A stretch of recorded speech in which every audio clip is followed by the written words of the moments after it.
This is a beautiful outfit you have on. Oh, thank you. Your friend Guillermo's over there. I know you guys see each other. Hi, how are you? Hello, buddy. How you doing? Where's the tequila? I'll go get it right now. Oh, seriously? What's It's wrong with inside him. He's like a tequila pinata. If you hit him right, it'll come out. I'll go get the tequila right Okay, now. you go get the tequila. He's never coming back. You know that, right? Oh, he's coming back. Yeah, you're right. He's coming back. Yes, I would imagine that men always come back to you. No, he's my drinking buddy. I'm like, if I'm on a red carpet and he's not there, it just feels wrong. It's not festive no. without him there. Hey, you got to do something that I think seems like it would be fun. You were at the Daytona 500. Yes. You were the honorary starter for the waving the green flag, right? Now, when they say you're the honorary starter, is there an official starter as well? Ooh, I don't know that. Yeah, because it seems like one flag would be I only care plenty. about what I'm doing. I see. I don't know what anybody else is doing. He's self-involved. I actually don't know. We should Google that. Should we make Guillermo do that as well? Yeah, well, oh my God. I can't even imagine him out on that track. Doing that on tequila, yeah. Yeah. It was so much fun. Are you a NASCAR fan? Yeah, I mean, I love that whole car culture. Oh, you do? Yeah, which people are very weirded out. Like, I've heard a couple of things that came out, and they were like, what is Charlize Theron doing here? Oh, really? Oh, yeah. And I was like, yo, first of all.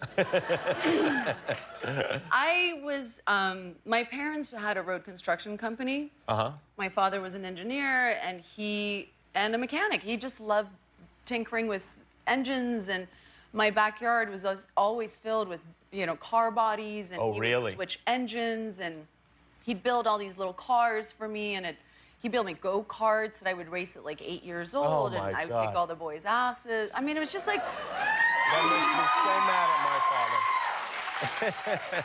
And so I grew up with that. Around that stuff. Yeah, it's, you know you're different when you're 9 and you know what a spark plug does, and nobody in your class knows what that does. No kidding. I still don't know what it does. I really don't. We'll talk later. We have a video here from that day, and just tell us, because this looks almost dangerous. So, well, that's how I roll. Uh-huh.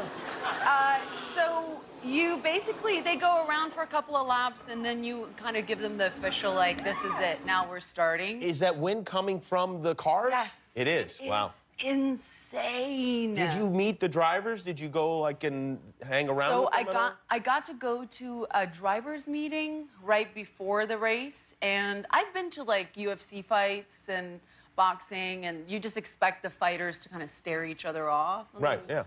I was not expecting it was race car drivers. Oh, they did that? Oh, my God. So they're in, what, this is like a locker room of some kind? It wasn't a locker. It was like a tent, like a big tent, and there was a lot of people there. But you could spot them just kind of staring each other down. And there was this really nice announcement made for Danica Patrick, because it was her last NASCAR race. Right. And, I was just like, oh, my God, I want the woman to win. Like, I'm, like, trying to be all sweet. And she totally saw me, but she was just like... she ignored you. She blew right by No, it wasn't me. I think she was keeping it for intimidation reasons for the other drivers. Really? Wow. It was almost worse than UFC. Wow. Oh, yeah. They have to work harder because fighters get really close to each other. Drivers are in cars. No, they're not working harder than the UFC guys. Because, the big difference is no one's punching them in the face. No one's getting them in a stranglehold. I hear what you're saying, but I don't know what's worse, that or a car crash. Well, the crashing part is what you would like to avoid. Yeah, ideally, that's not the way to go. That's not a good way to go. So, do you, if you took your car to a mechanic, for instance, would you know if the guy was trying to rip you off? I mean, yes, kind of. I know weird stuff. So, maybe 3 months ago, I was in a friend's car, and my mom said, does she know her timing is off? Oh, and really? it happened to be a comedian. She was like, I don't know what you're talking about. My timing is fine. And my mom was like, no, the timing of your car is out. And she texted me like 3 days later. She's like, oh my God, your mom is totally right. So we know weird stuff like that. Wow, that's pretty good. I mean, that's kind of impressive. So when you drive in a movie, do you drive the cars yourself?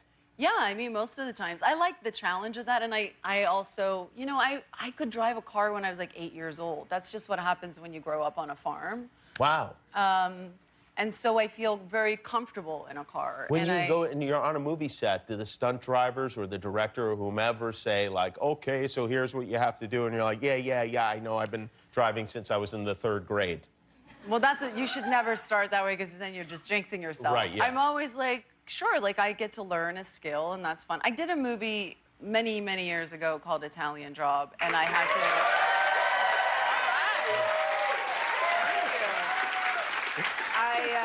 It was, you know, big cast, but I was the only girl, and we were all sent to driving school. And our director was somewhat sexist, because I got booked for 2 weeks more than all the guys. Really? You sure that wasn't the driving school that did that? No, it was him specifically. And I remember, like, on day 7, I was like coming around and I noticed just a male body behind a door just puking. Like, I was like, well, that's so weird. And then I noticed it was Mark Wahlberg. And then, because we were doing all these fun 360s, like they were teaching us how to like handbrake turn and stuff. And then like Jason Statham disappeared. Or it was just like all the guys just like disappeared. It was just too much for them. And I was like, yeah, that's why girls don't need 2 extra weeks of driving school. Oh, here we go. All right. This seems like a good time to take a break. Charlize Theron is here. Her movie is called Gringo. It is in theaters Friday. We'll be right back.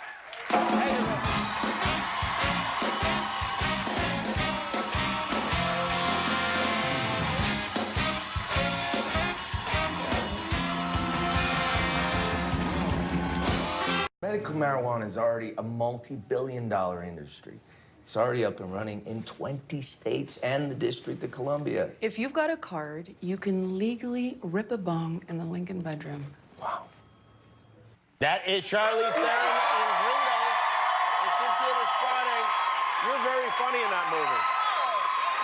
Your character, as people will see, is, I think offensive is a word that could describe your character. Yes? That's the most accurate word. Is yes. is it more fun to be somebody who is loud and obnoxious, etc.?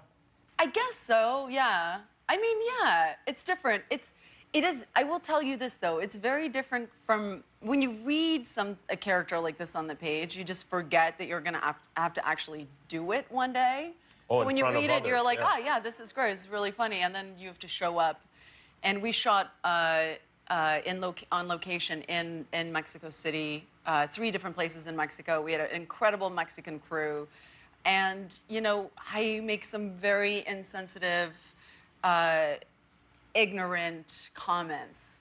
And for the first 3 days, I apologized so profusely to the crew that at one point 3 crew members just turned around to me and they were like, please stop. Stop. Just stop apologizing. We get it. Yes. It's in the script. It's Yeah. okay. So your company, the company that you run with Joel Edgerton, is a company that makes this medical marijuana pill. Yeah. And it's being produced in Mexico.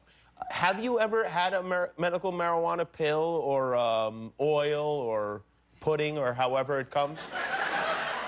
Yes, I have. I mean, I'm always willing to try anything.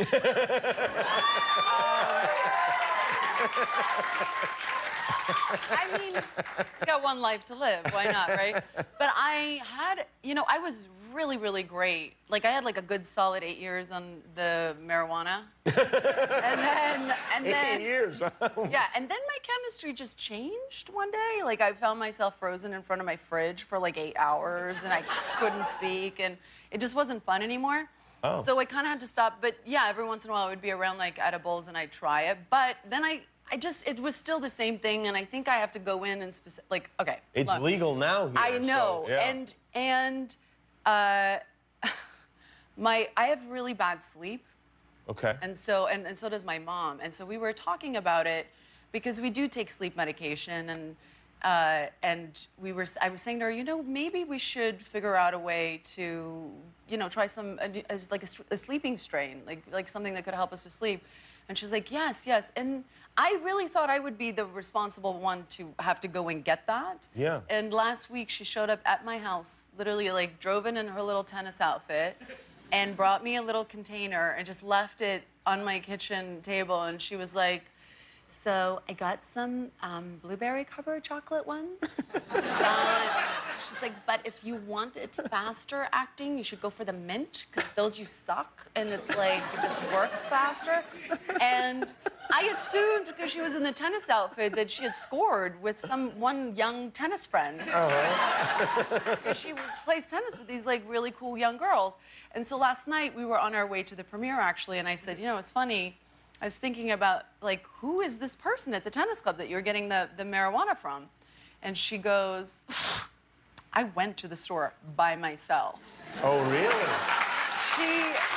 I have this image of her in the store. Like, she's just not this kind of person, and, like, buying marijuana. And she was saying, she's like, and they tried to give me all sorts of lollipops. I mean, she had like a full experience. It was wow. amazing. Yeah. Wow, it's a different world, isn't it? But it totally works. It's amazing. It worked? You slept last night? Oh, incredible. Incredible. Well, thanks, Mom.